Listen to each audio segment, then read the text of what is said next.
Hi guys, and welcome to our Motivation Assist podcast, where today myself and Maebh are going to talk about the topic of bread. Bread comes up an awful lot, and Maebh knows this too from her consulting and her experience. An awful lot with clients, the confusion as to which is the right bread to eat, which is the healthiest bread to eat, which is the highest fat, sugar, etc. And I know we've done a lot of research on it, that it's a minefield. There are so many different types of bread out there, different companies. Not knocking bread, because there are healthy breads, but we do need to look a lot closer at the labels and the ingredients. So Maebh, you have done a lovely article in the past, lovely blog about bread and how it was a trigger food. We know you have had a weight problem yourself, which is wonderful because you really get what the program's about. And hence it was wonderful having you consulting, because you felt what the clients were going through. You totally understood it. And the bread, you say, was a huge thing for you. Not only a slice of bread. I know in your blog you mentioned that it could have been a whole baguette, which you described as the devil's food. So tell us more about that. Absolutely. Thanks, Aisling. Yes, it was, and it still it remains to be a trigger food for me. Basically, I noticed when I had a bit of a weight problem that people around me could have the one or two slices where I would keep going. And, you know, it was just became very, very noticeable. Afterwards, I would be obviously incredibly bloated and I didn't feel well, but I would do it again. And it was a bit of a drug for me in a way. I found it difficult to stop, but I know now that basically my weight is much more manageable when bread plays a much smaller role. I'm very careful with bread. I know from my research as a journalist and as working for Motivation that bread basically activates the brain's reward and the appetite pathways very differently than, say, a protein food. So what's happening in the brain is it has an effect on the reward, the dopamine. And so it feels good, and then you want more to get the same hit, basically. And then what's happening with the insulin is it's spiking, and then you crash. So that was very educational for me to learn at Motivation. But now, just going on with clients and so on, it depends. For some people, it's sugar, as you know, Aisling. Sugar is their trigger. That wasn't the case for me. It was always the bread. A lot of clients that come to me, they absolutely agree with the bread. So, you know, if they go to a restaurant, for instance, our advice is just don't say no to the bread basket, because if that bread basket comes to you, and if it came to me now today, I would have one, I would two, I'd fill myself up with bread, and then I'd have no room for the lovely main course. So it's just a habit. And I always say to clients, you know, people around you might be doing something entirely different. So when I go on holidays to Spain or Portugal, out at lunchtime comes the baguettes. My husband would go up to the shop, get the baguette for the kids and himself. And I just have to look on and say, that's not for me, because what will happen is it'll just awake the hungry kind of gremlin inside of me. And next thing, a few days into my holidays, my clothes will be getting tighter. I'll be constantly hungry. And it's just, you know, a road to kind of disaster when it comes to my weight personally. And you mentioned there, Maebh, the whole, like a roller coaster effect, that the up and down. So obviously the bread, starch, any carbohydrates are converted into sugar. Body gets a taste for sugar. The insulin levels then increase, and then they drop even lower than when they started. And the thing that goes with that, then you also mentioned bloating. So the whole, I often think, and I say to clients that, you know, if we think about, I remember home economics bread and butter pudding, for example. You know, when you're soaking that bread, or even when we're cooking pasta, you know, how much it swells when you add water to it. So a lot of the time, and I know we hear a lot of people say, oh, you know, I'm celiac, or, you know, I have intolerances, and a lot of people do. But a lot of the time, my feeling is that bloatedness is fluid. That's what's causing the bloating. And we can see that, in fact, on our body fat readings that we do. We can see fluid retention.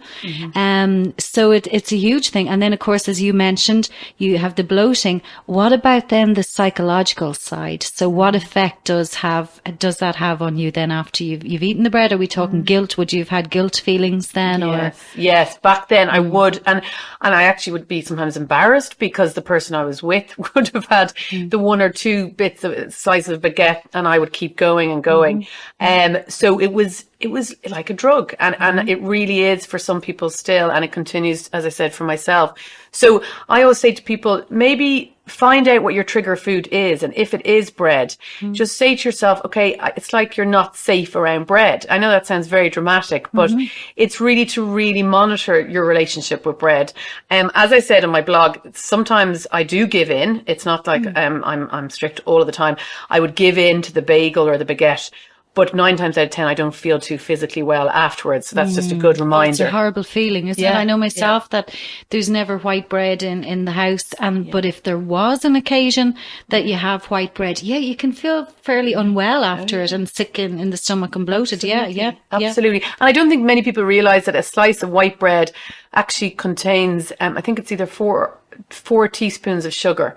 So it's to have that in your head as well. And a piece of research I just read, that a Spanish study that tracked the eating habits and the weight of about 9,000 people, they found that those who ate 2 or more servings of white bread each day were actually 40% more likely to be overweight or obese. Wow. That's really shocking. Yeah, it is shocking. Yeah.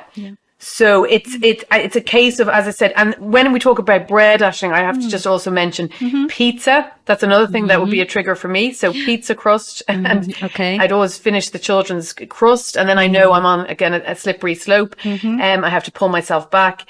Anything that's processed like that. Good alternatives, just to say to people.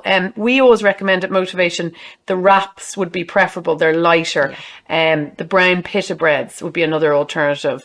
And for me, I find they don't trigger me as much as the typical white bread or the baguette. Good.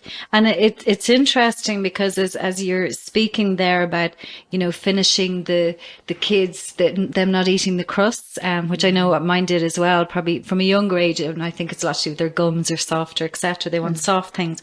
But that whole psychological trigger of what message is going through our head if we really look into it, and I'm sure like me, you heard it's a sin, don't leave food on the plate, think of the starving kids. So psychologically, because we look at always on our program, it's the physical hunger and psychological stuff that's going on. What message is there? Oh, it's a sin, it's a waste to leave food. I always say give it to the dogs, but then we need to watch they're not putting on too much weight either. So that's really interesting. And the whole, I think, emotional side of bread in itself, I think goes way back to, I know I can remember when I was sick.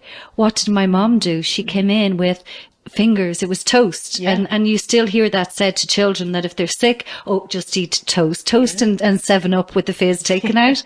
So there is also, I think, a comforting thing. We all love the smell of toast, and I think there's a lot of association there as well, that it's a comfort. Absolutely. So it's not just, and that research is really interesting, Maeve. Thank you for it. It's not just, the physical side of it. We're looking at why, again, the why, as we do in Motivation. It's all about the why. So it's, thank you for sharing your story. And the one thing that I'd like to leave listeners with, and we say to clients as well, think about not what you're losing, it's what you're gaining. Think about the benefits. Maybe you've talked about the effect it has, a negative effect the bread has had on you. We've given you healthier options, and we'd always say, remember, carbohydrates make you hungry. That I think you've said that too, Maeve. Doesn't that help when you have that in your head? And and I just, as times where you notice yourself more hungry, just have a little check back in your head. What have you been eating for the previous week? And I would guarantee you that there would be a bit of sugar there or too many carbohydrates.